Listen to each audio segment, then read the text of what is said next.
One small mistake and $100 million aircraft becomes uncontrollable. And the scary part? It happens during routine maintenance. Not engine failure, not bird strike, but something engineers do every single day, without even realizing the risk.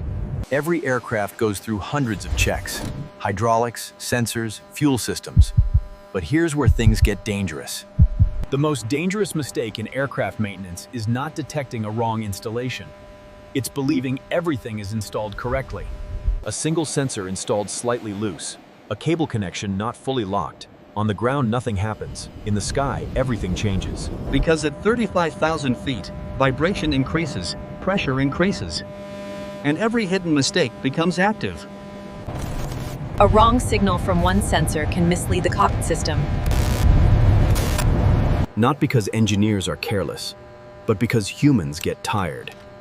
And in aviation, fatigue is invisible. That's why every task is double-checked, and then triple verified. Still, no system is perfect.